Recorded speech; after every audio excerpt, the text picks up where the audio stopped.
When Ryan's when it's time to begin, it's on the Rewind-A with John Pollock and Wai Ting. The A-Team that makes sense of these things we see in the ring every week on TV. It's Rewind-A for Monday night. Download it Tuesday morning from the Post Wrestling site. It's Rewind-A for Monday night on USA Now on the John and Wai Take the Mic. This is where I should have had my Duolingo ready and done the intro in German. Well, you still have time to brush up on your Irish. We should have had Davey stick around for this one. Yeah, a little German to us. He's a German speaker. Yes, that is right. We are here for Rewind-A Raw. Welcome everyone here on the YouTube channel. We just got through all of the news of the day, going through the Drew McIntyre title change on SmackDown, the latest on Masakatsu Funaki, who is recovering after a scary bump over the weekend. Netflix flexing its muscle over stats for WWE, their favorite hobby. The Golden Globe Awards, a full breakdown, all the winners, all the losers, who was on Wai's bingo card, what did we think of Nikki Glazer's monologue, all broken down there from Sunday night. Yes, of course. Yes. Plus a rundown of Noah, Legacy Rise, and all the latest that is coming up this week, including a wrestling marriage that we discussed on top of that. So that is all found on the XL version of Rewind-A Raw. Also dropping today, we have the best and worst of 2025, which is up early for members of the Post Wrestling Café, 3.5 hours with the Poison Ranas, Braden Harrington and Davey Portman joining Wai and I in person. I can't remember the last time all four of us did a show together in one room together, but we did it today, and that show is up early for all Cafe members. It will be out later this week on the free feed, but going through 21 different categories, plus our predictions from last year and making a new list for 2026. Yeah. What did John pick for best wrestler, best tag team, best storyline, best on the mic, worst on the mic, best wrestling tie-in, best entrance, best TV episode, worst pay-per-view, best promotion, best match of the year, worst match of the year? All categories that featured plenty of discussion. Were there any surprises from our conversation this afternoon? I thought I was the only one who was going to recall Butterbean and Minoru Suzuki, but you did beat me to the punch on that one. You had a pretty thorough list. Yeah, you scooped me on a few. Well, I mean, that was a match so bad. Yeah, it deserved like writing in my notepad like in April of the past year. So it was a great conversation that like refreshed me on a lot of the great stuff and also a lot of the bad stuff from 2025. Yes, and as we look ahead to this week, first of all, Wai, I spent a lot of time on my graphic this week. This was my Young Lion Cup. Okay, this was what this graphic was to me. For you. I mean, this is beyond my expectations, and I thought you not only chose a great selection of photos here to use, I thought you like collaged everything and positioned everything in really, really great ways.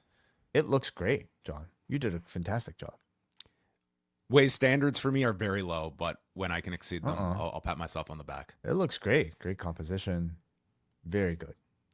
Well, this week, it's going to be a busy one. Tuesday, for patrons, we're dropping the January edition of Post Pro Res. It's time to hear Karen and WH debrief. They're going to go through the Tokyo Sports Awards, their final thoughts on Wrestle Kingdom 20, and the year ahead for many of the big companies. It's a XL-sized Post Pro Res coming your way Tuesday morning on the Cafe. And then we're going to be releasing the best and worst of show later this week on Thursday. But we're back Thursday night for a bonus show. Wai and I are getting together, and we will talk TNA for their debut of Thursday Night Impact on AMC. So it'll be a late one Thursday as they're moving the show to 9 p.m., but we will be doing a review of that debut. We've got Genesis Saturday night. I'll be joined by Jack Wannon for that one, and then Collision Course Saturday with Kate from Montreal and Bruce Lord. All leads to Sunday night, the NWA podcast, their first edition of 2026. What better way to officially kick off the year than the NWA podcast this Sunday night? Always a lot to talk about and catch up with those guys. So I'm looking forward to their show. Whenever you finish our very lengthy 3-hour podcast that we just did, maybe you can get all set for what will surely be a 3-hour plus edition of the NWA podcast. And I do want to remind people that come February the 1st, we are going to be introducing our price increase for the regular tier at the Post Wrestling Cafe.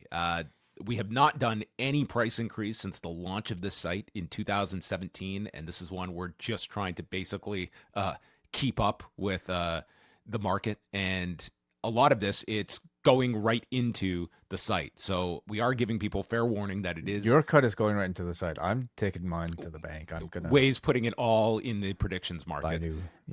But this will be affecting the regular tier February 1st. However, if you sign up before February 1st, you will be locked into that price for the entire year.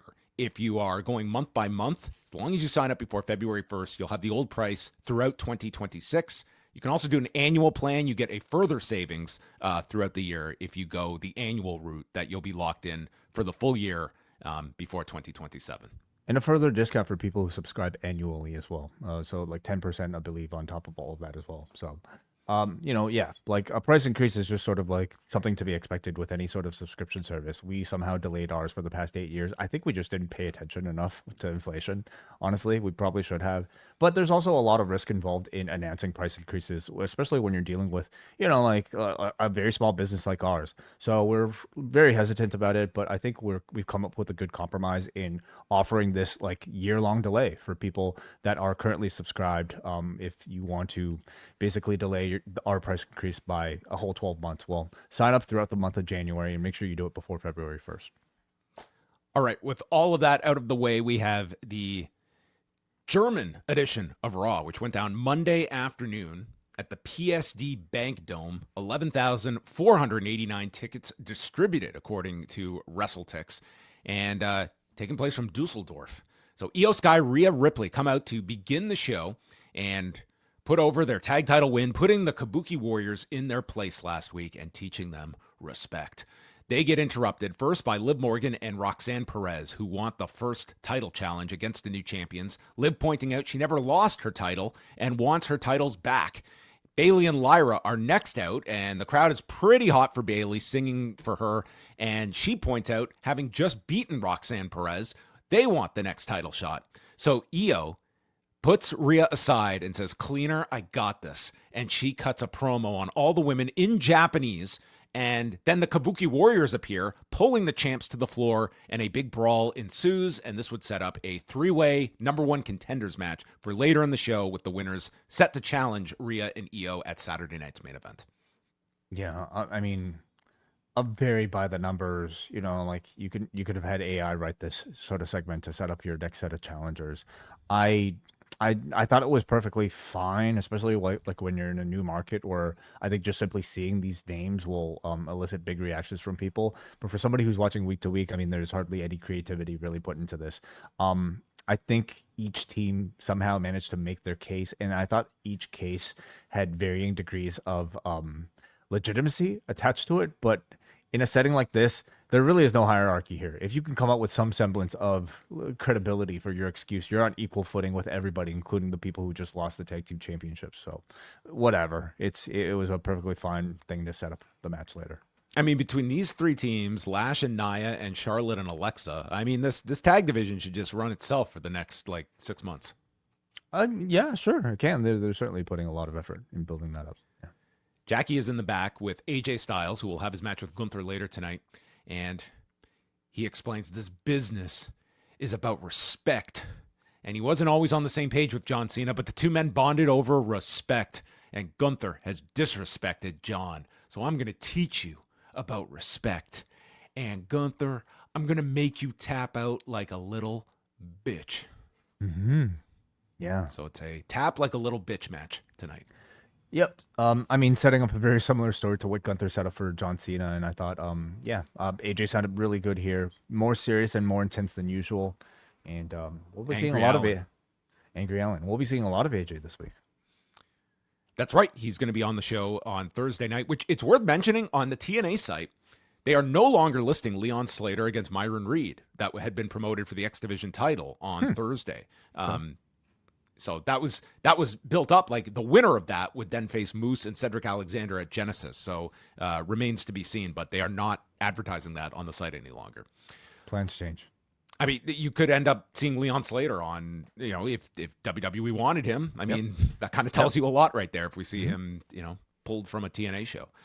Liv and Perez are backstage as Finn Balor is playing 2K. And Liv is playing like the old veteran who lectures him about playing video games. This was pretty much Ric Flair and Carlito. I thought he was kind of playing Finn's mom here. I think he's like mom, catching like a mom teenage. Yeah, like I guess like Finn would be like your son playing his Nintendo Switch that he just saved up all his money to buy. Well, Liv lectures him and says, "You're just sitting back and waiting." And Balor tells her to just watch what I've got planned. So our booker here, Finn Balor, he was thinking a few steps ahead. I thought this show wasn't very too kind to 2K. I mean, like what a ring endorsement. Like, what a waste of time. Yeah, what are you doing sitting there playing this game and not achieving anything in your life is basically how this was positioned tonight. Is it cool or uncool that he was playing as himself against Cody? For a heel, I think it's perfectly fine. Okay, it works. Yeah. Javon Evans taking on Bravo Americano. They didn't even bother to show his contract signing that you might have missed last week, but he's on Raw. Just deal with it. Ryo distracts as Grande strikes him from the apron, so Evans has to eventually make a comeback with a big dive, the flying knee, and then Bravo does the no-hands airplane spin, and Cole is starting to, hey, we haven't seen that since I'm like, what? Claudio? I associate this more with Claudio than I did Tyler Bate, but... Wade did call it Nino Grande Fuerte, which means big, strong boy. There's a one-man Spanish fly by Evans into the OG cutter. Big pop for the finish. And then Grande and the crew go after Javon, who is hidden behind, or he's standing behind the desk, leaps over them, and runs away from Los Americanos. Don't know if I would have had this guy running away from these geeks, but that was our segment. Yeah, so. 3-on-1. I mean, I don't think it made him look so bad at all. Especially since like he teased some sort of team up later on with the other luchadors, so maybe that's the direction that we're seeing Javon Evans head in. But I thought it was for his first actual match on Raw, like after the signing. I thought it was a good showcase for him. Went a pretty good length and provided a pretty good sampling of his spectacular physical ability. I almost thought it was slightly risky putting him out here next opposing Kaiser's faction in Germany, and there were light Ludwig Kaiser chants, but I mean, you're hardly hearing these crowds like cheer that loudly for these heels these days, especially against somebody as likable as Javon Evans. There's no sign of Braun Breaker, and Adam Pearce warns Paul Heyman that if he shows up, to send Braun Breaker home if he is coming here with bad intentions after the loss to CM Punk. I'm pretty sure this was just in the commercial break. Actually, I'm sure it was in the commercial break. Jey Uso comes out in the crowd, no Jimmy, and just puts over the Usos as the best tag team, and that was it. This should have been like a commercial break. Like last week's segment was exactly like this sort of loose and this sort of like unsubstantial in nature, right? It's just him coming out with the championships, reminding you that he's a champion and really not setting up anything. Nothing. Yet, last week actually made air, and instead we didn't get the Javon Evans signing, which was far more important. This week, at least, they thought better to put it into a commercial break. Yeah, well, there you go. You got Jey Uso as advertised. CM Punk comes out, and he calls it a privilege to be your champion. He wants to be the champion forever. And when I have you guys behind me, I feel I can do the impossible. It's like, this is the most un-CM Punk-like promo. He's a fighting champion, and the road to WrestleMania goes through him. And he looks forward to seeing who his next challenger is. And he's ready to just leave. This was it. He was coming out for his own Jey Uso promo. But instead, he is interrupted by Finn Balor, who has put down the games and come out. And this is kind of funny because Balor's doing the long walk, and we cut to Punk, who's looking at his watch like he was Tanahashi waiting for Naito at the Dome. Well, maybe in Japan they teach slow, long walks. So Balor explains, I'm not waiting for the Royal Rumble or the Elimination Chamber. You named me as someone you wanted to face, so here I am. Punk says, you're right, I did name you, but that was 2 months ago. Where's your ambition? You're too busy playing games and shining Liv's shoes, and now you just want to pick the bones after my fight last week. And Punk asks, if I face you, am I facing Finn Balor or am I facing Finn Balor and the Judgment Day? And I'm a fan of you. And says, you know what? We can do this tonight. And Balor says, you know what? Timing is everything. And the line starts here. You're not going to have to worry about Judgment Day. I've seen you take home field advantage for years in Chicago. And it just so happens that Raw is in Belfast next week. And it's Punk versus the Prince. And Punk apologizes to Belfast in advance that he's going to put his home countrymen to sleep. I'm glad that this is happening next week. I like this. This is like when Punk had to face MJF in Long Island, and like this guy is going to basically be playing heel next week. I would think. Yeah, you would think. Although I mean, much like with Javon Evans versus a Ludwig Kaiser's faction here, like I don't think you're gonna get a crowd that'll turn on Punk.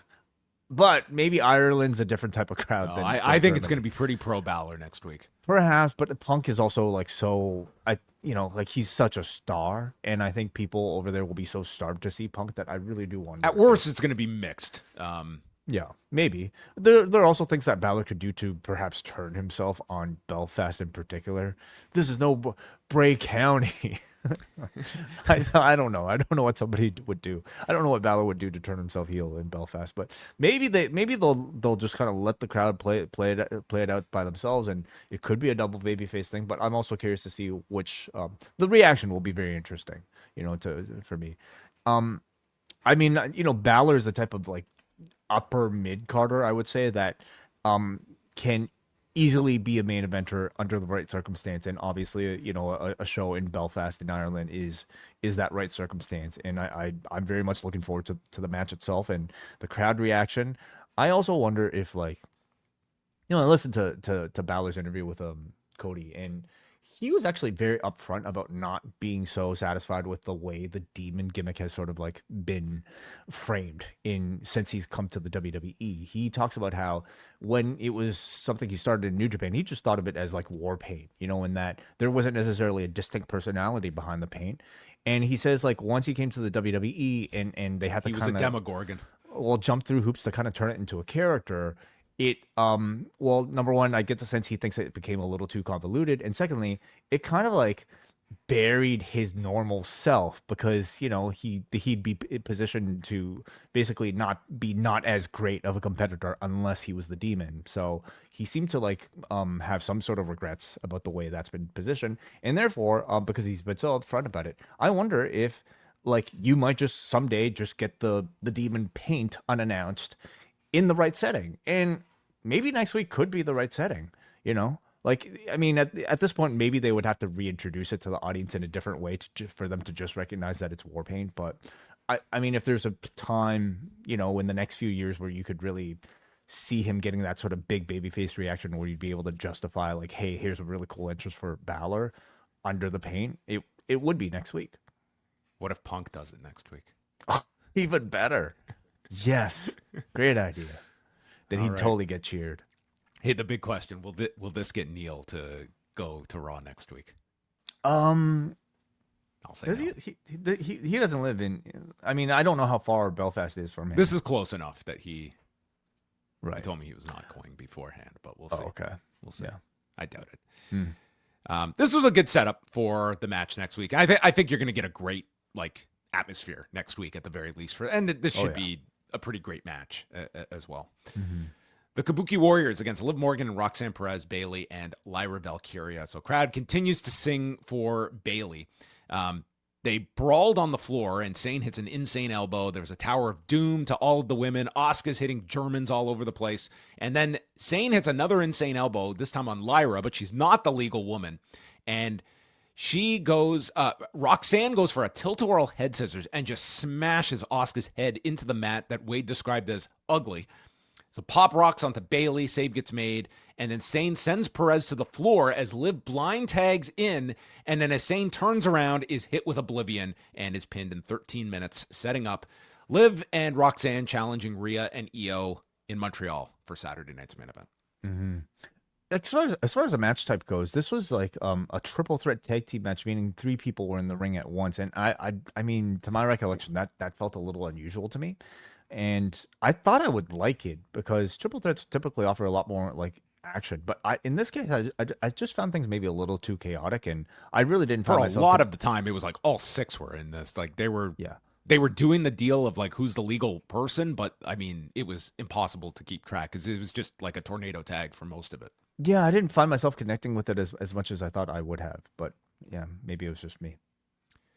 There's a video of Becky Lynch reacting to Maxine getting a rematch so quickly, despite there being no controversy in her match last week as they show her grabbing the rope.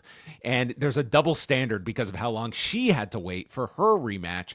She will prove she's the greatest wrestler in her home country next week, and Maxine can say goodbye to the big time. So you've got Finn Balor and Becky Lynch in Ireland next week in big matches. Yeah, I could see Punk maybe getting at least a 50-50 reaction, or maybe even somehow getting cheered over Balor. Maybe.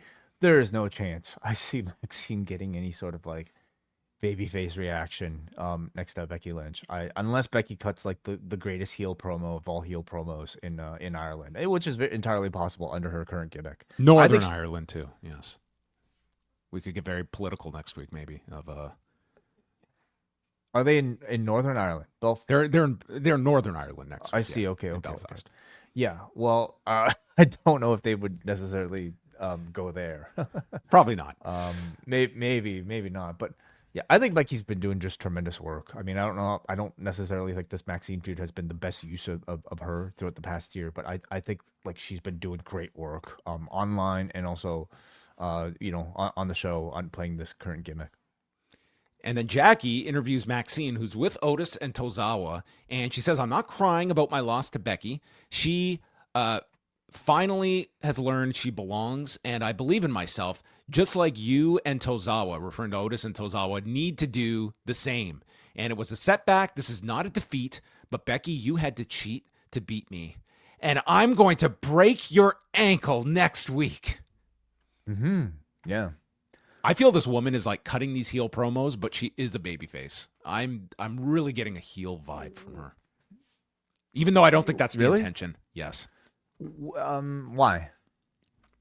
It's just her delivery to me that this could so easily be a heel. I think it's just like little kid trying to play tough guy. You know, isn't that sort of like the character? That's like a heel. No one can stand those kids. Well, next week I could. Well, see she's going to be a lot the of heel next week. reactions. Yes. Yeah.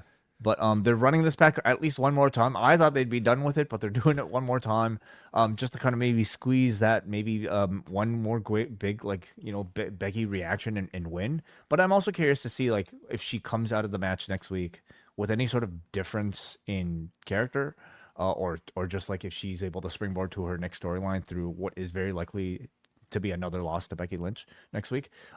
We still await Natalya in her appearance on the show. I'm not familiar with this person. Who? Oh, sorry. Natty. Oh, okay. Yeah. Yes.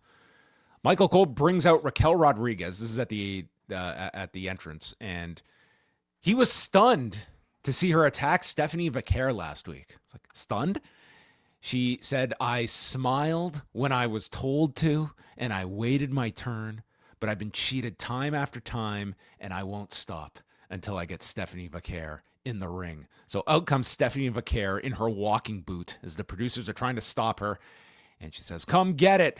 And Raquel came and got it because she mauled Stephanie, smashed the boot into the floor, and then whips the belt on top of her and actually broke the physical title belt that she revealed later after the fact here. So, I mean, not the smartest plan if you're shooting for a title match and you're just going to like send this woman like into the emergency room with further damage to this ankle. But I guess this is her strategy. She's playing the long game. Yeah, I suppose so. Yeah. Maybe it'll backfire on her and they'll just, she's out for a year and, you're kind of, the title is now vacated. I'm not sure. I think the physicality she's been showing in these beatdowns has been really strong. The promo still needs a little bit of work, but I think like she's living up to feeling like a very strong heel in these sort of beatdowns. They showed footage of Drew showing up at Glasgow over the weekend for the WWE show, and that he will appear on SmackDown this Friday. Jay is on the phone with Jimmy. Just some tremendous usage of Jay on this show. And Otis and Tozawa walk in, and they want a title shot after Jay said, we're putting the tag division on notice. Jay laughs them off. They're like, oh, we didn't mean you. We're boys. And Otis gets serious. He says, we mean it. And Jay's like, oh, you do mean it. And he gives them a warning. We are the best tag team in the game. So will this ever be referenced again, or do we file this under Otis's challenge to Gunther? Well, since this took place on actual TV and not during a Netflix commercial break, I would assume that they're actually going to do this match. Okay. So, yeah. So, like, do we know when Naomi might be due? I mean, she's been out since when? Like, she's only been out like a couple of months. Well, she would have been. I mean, we don't. She could have. She was pregnant prior to being out, and anyway. So I'm just speculating whether or not, like, you know, part of the reason why he's not traveling is, well, for that reason. But we are going to get this match. He might have just been on the other tour, because they are running all these international shows. But I don't know off the top of my head. Bronson Reed and Austin Theory are against Dragon Lee and Penta, and in the lead up to this, Michael Cole talks about the adversity that Reed and Theory have had to overcome, mentioning Reed got fired by WWE and had to fight back through a tough time to come back here. Yeah, where New Japan booked this guy like a monster in the G1. And then mentions Theory having his own setbacks. Like, yeah, not getting over in big high profile pushes time after time after time. Yeah, this is I'm shedding a tear from my glass eye.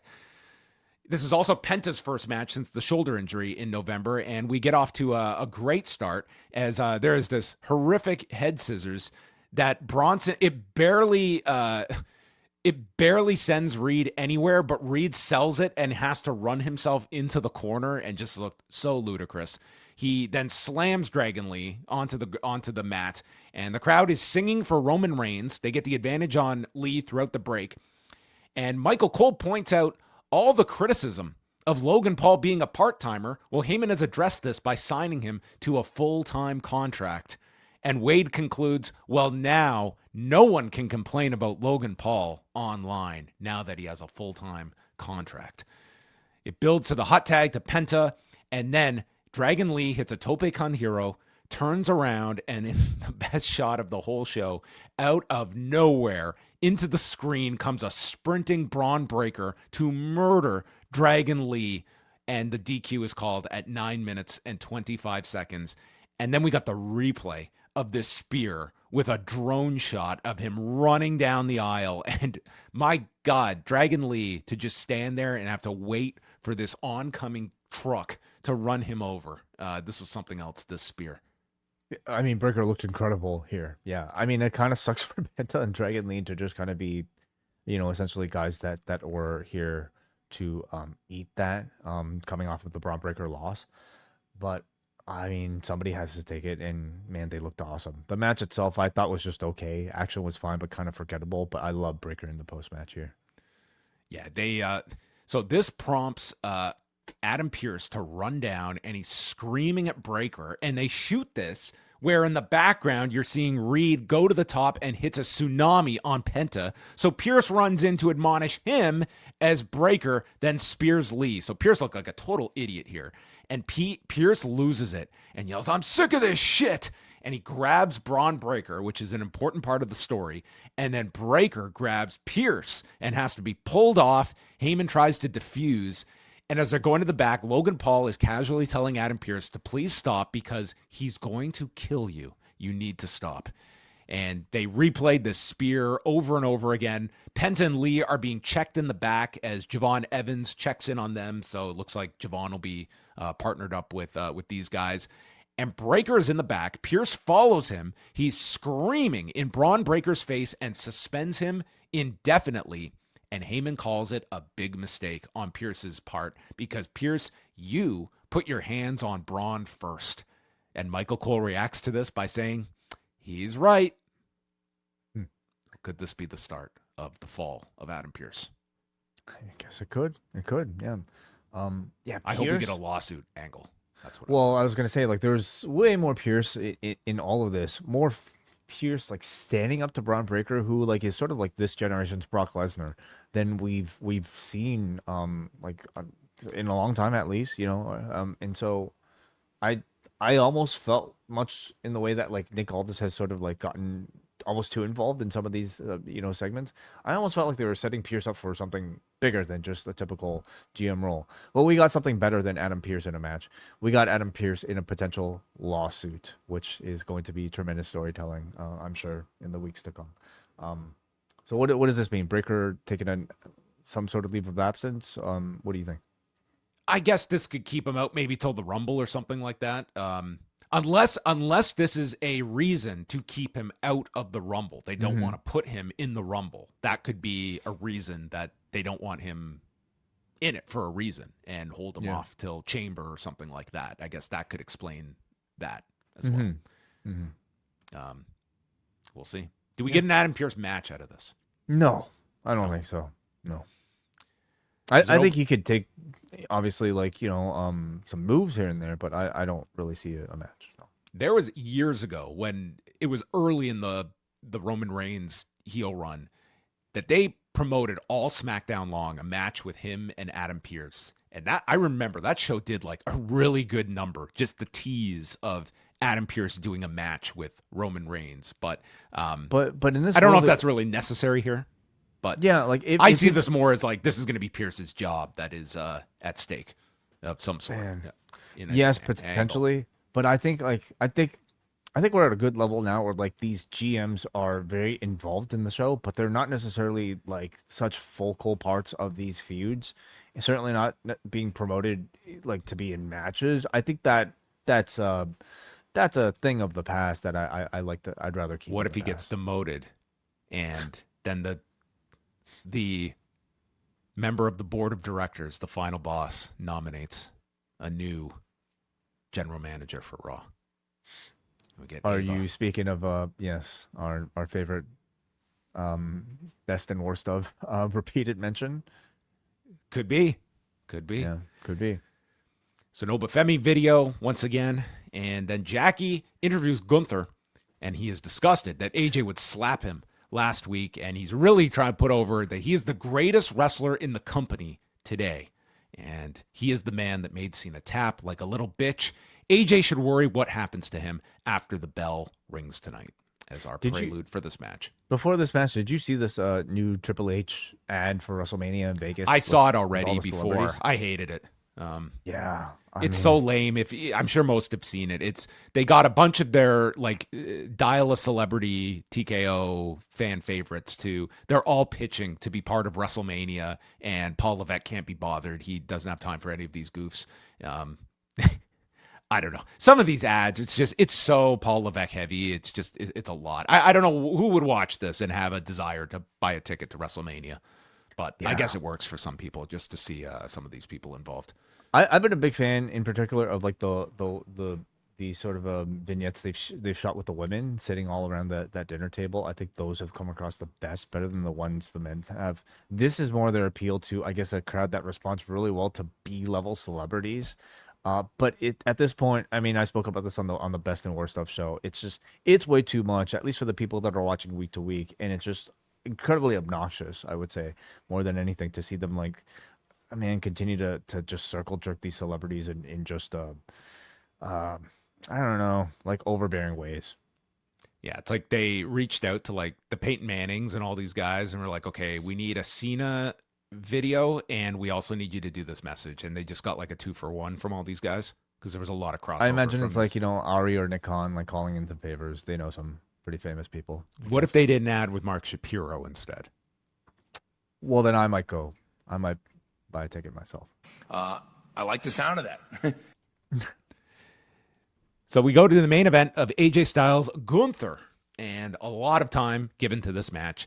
Styles is using his own chops before he gets one fired off on him, and he rolls off the top of the turnbuckle to the floor. And AJ is attacking with leg kicks to the hamstring that they're focusing on and going after the leg throughout the match.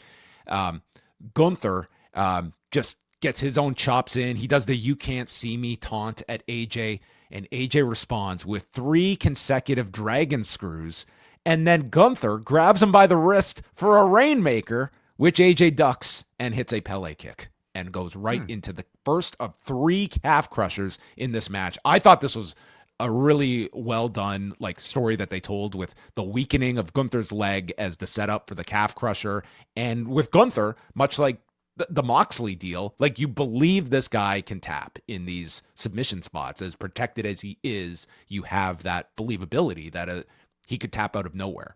So he escapes the first calf crusher after reaching the rope. So Styles leaps from the apron and almost loses his balance, landing on top, and then snaps Gunther's knee on the rope and proceeds to hit a springboard somersault leg drop onto the knee. Usually it's always the 360 or the 450 that he does, and this was a cool alteration, landing on the knee itself. Then the phenomenal forearm gets sidestepped. AJ lands in the rear naked choke, but rolls out on top to escape that. And some of Gunther's lariats just took this guy's head off. It looked great. Gunther slaps AJ and then gets rolled into another calf crusher. This time Gunther drives his head into the mat to break free, hits him with the big shotgun drop kick, but AJ responds, getting him in the third calf crusher, rolls him into the center of the ring. And they had to shoot this one pretty perfect in order to get this finish over, because AJ just all of a sudden lets go of the calf crusher and thinks he's won. And the referee is all confused because he has not seen the tap and explains to referee Alicia Taylor the match will continue. With his back turned, Gunther hits a low blow and powerbombs AJ to win in 17 minutes and 53 seconds. And the replay shows on the opposite side that the ref cannot see Gunther very visibly tapping. But as they always say, you don't let go of the submission until the referee tells you to. MMA 101.